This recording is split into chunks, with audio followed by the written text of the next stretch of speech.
Hallelujah, hallelujah, hallelujah. Come on and let's give God a hand clap of praise, for he is worthy to be praised in season, out of season. He is always worthy. We have a wonderful God, a wonderful counselor, El Shaddai, all sovereign God. Hallelujah. Jehovah Jireh, our provider. Hallelujah. Come on and give God a hand clap of praise.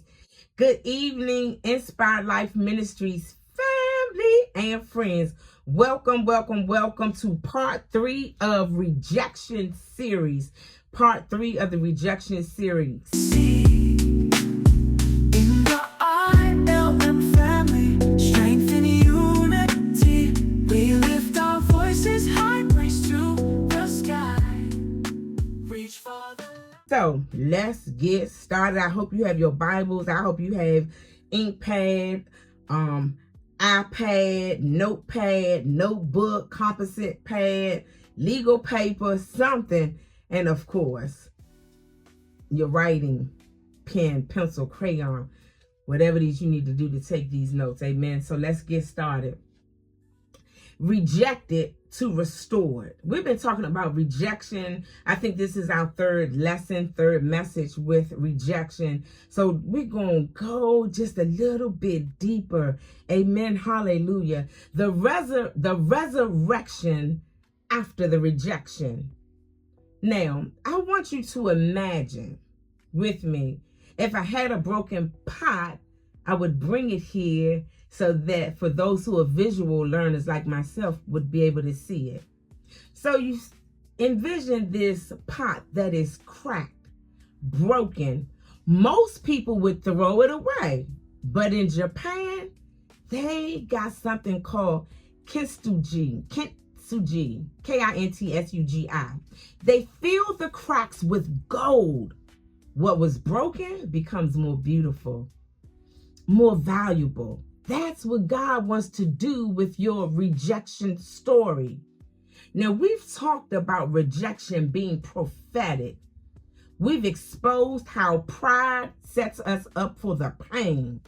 Well, this evening, tonight, we're talking restoration. You see, God, he specializes in making masterpieces out of what others discarded. Have you ever gone to a thrift store or maybe to a yard sale, and what somebody was getting rid of, they saw it as that they discarded it, but you looked at it and you said, oh, I have an idea what I can do with this.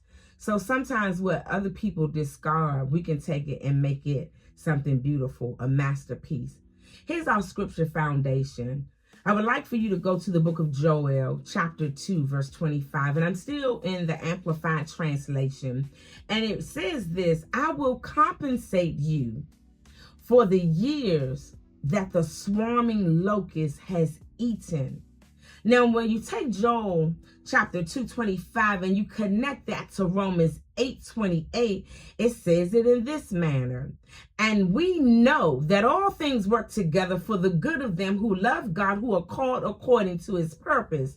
The Amplified translation says, and we know with great confidence that God, who is deeply concerned about us, causes all things, hallelujah, to work together as a plan for good. Isaiah chapter 61:3, the Amplified translation says, to grant to those who mourn in Zion the following: to give them a turban instead of dust on their heads, a sign of mourning, the oil of joy instead of mourning, the garment of praise instead of a spirit of fainting. Now, I want you to follow along because I want to give you a restoration blueprint. Phase 1, the recognition of ruins.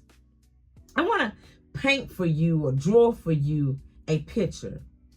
You are sitting in your car.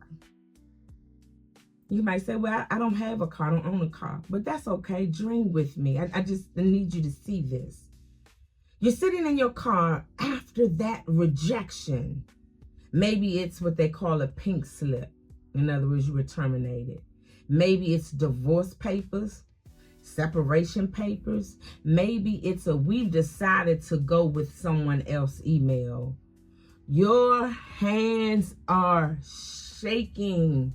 Your future feels fuzzy. Everything you built feels like rubble. Right there.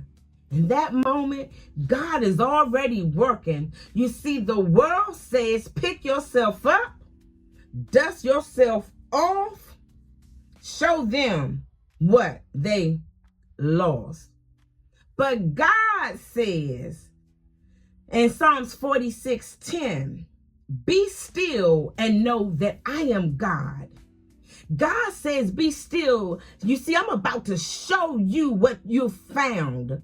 This ruin is about to become your resurrection ground. Now, that's phase 1, but phase 2 looks like this. The divine exchange. Phase 2, the divine exchange. And here's where it gets supernatural. Thank you, Jesus. You see, God does not just heal what they hurt, but he upgrades what they broke. Hallelujah. Come on. Hallelujah. God doesn't just heal what they hurt. He upgrades what they broke. Here's a multi-dimensional restoration. I'm going to share some scenarios with you. You are in the divorce executives restoration. Hallelujah. How many need to be restored? Maybe you don't need to be restored from a divorce, but maybe you need restoration in another area of your life. Well, let me take you into Margaret's story. 25 years of marriage. VP, vice president at a Fortune 500 company. Then she finds the text. I hope she wasn't snooping, y'all. The affairs, the secret credit cards. He doesn't just leave. He tries to destroy her reputation at work too. He tells everyone, Margaret, she unstable. 6 months later, she's in her empty house. Executive position gone, wondering if she will ever be whole again. The world says, girl, you need to take that man, but some people saying another word, right? For everything he got. And then they listening to family members who ain't never liked him. Destroy him. Destroy him. You need to destroy him like he destroyed you. Look at you all broke down sad. But God says, watch me, daughter. Watch me restore what the locusts have eaten up. The restoration here is 2 years later, and Margaret starts a consulting firm helping women executives navigate life transitions. That rejection letter from her company, it pushed her into purpose. What is God pushing you into purpose on today? That divorce, it revealed her true identity. It wasn't her being a wife of or vice president of. It was daughter of the king. Her business now generates 3 times her corporate salary. But more importantly, she ministers. Hear me.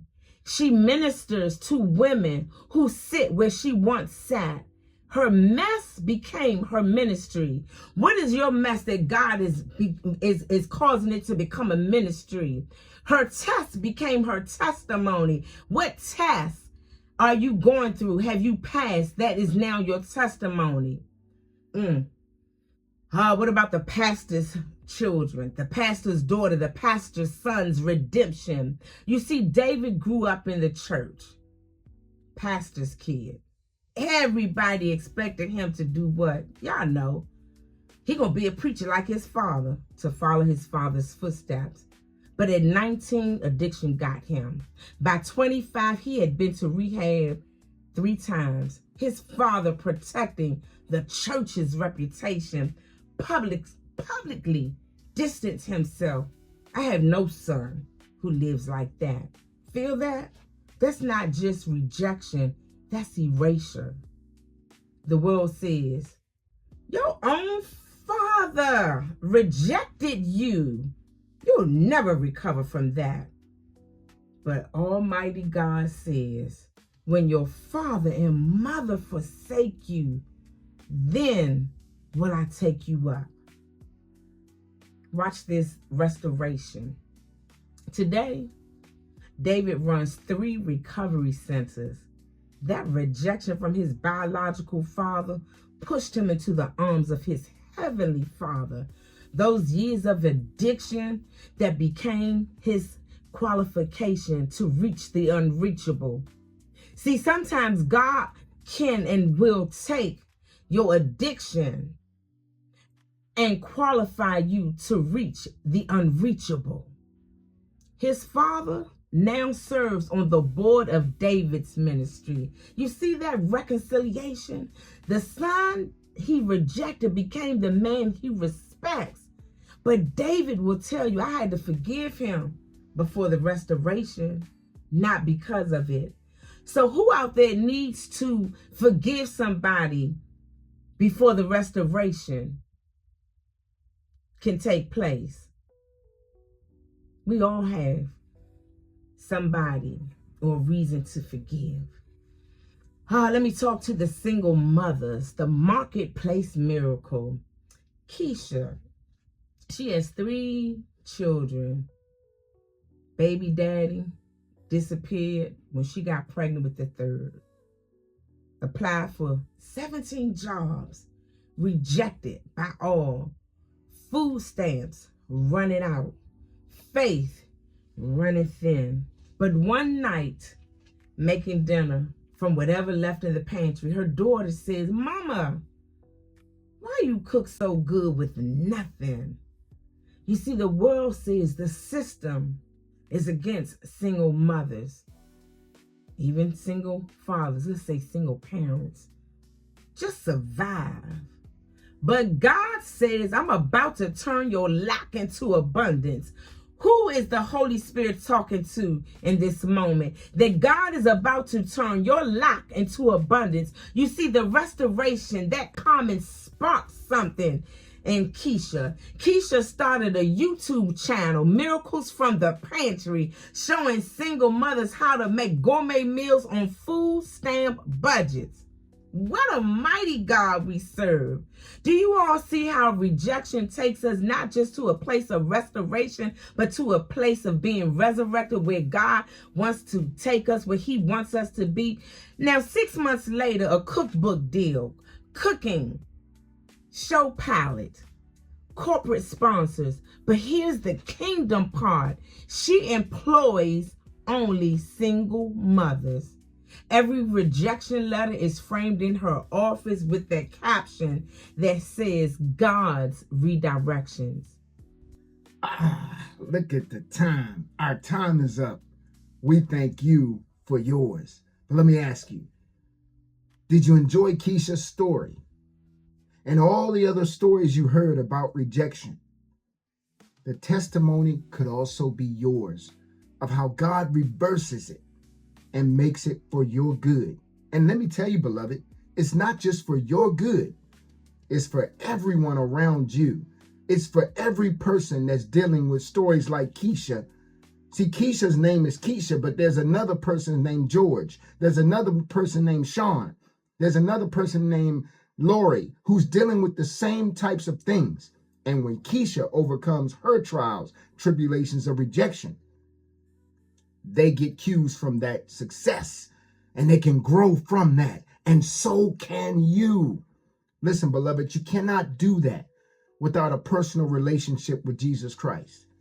So I want to ask you a question. Are you suffering from rejection? Let me explain this to you. You first rejected someone special.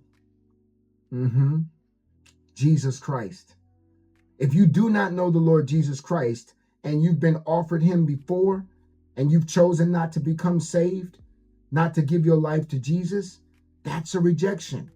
But thank the Lord for his loving grace, because here he is right back at you with another opportunity to give your life to him. So if you do not know the Lord Jesus Christ as your Lord and Savior, take this opportunity right now to give your life to Christ. He needs you. He wants you. He's not going to reject you. And so if you are that person, say this prayer with me. Say, Lord, please forgive me for rejecting you before. I accept you now as my Lord and Savior. I accept the fact that you died for me and that you were raised from the dead with all power, and you offered that power to me in the form of a relationship. I accept you now. I'm happy to say that I'm saved, and I thank God for it. In Jesus' name, amen. I'm grateful for your time this evening. I'm grateful for your attention. And now what I would like for you to do is push that like button, hey, and share this message with someone else who's dealing with rejection. And we'll see you on this topic next week as our finale of dealing with rejection. Until you see us again, remember that we love you, but more importantly, God loves you. We'll see you soon. Stop guessing if your marriage is happy. Discover your true bliss score with our quiz. Are you ready? Introducing that Marriage Life Bliss Protocol with Pastors Kofi and Lachelle Bryant. Our quiz is designed to give you a snapshot of your marital happiness and uncover areas for growth. Curious where you and your partner stand? Take a few minutes to answer our insightful questions and get your bliss score. Imagine understanding each other better, feeling more connected, and reigniting the spark. It all starts with knowing where you are, ready to explore your bliss. Text bliss to 301-381-5066 to get your score. Remember, every great journey begins with a single step. Take that step today and discover the potential of your marriage with that marriage life. Your future of happiness awaits.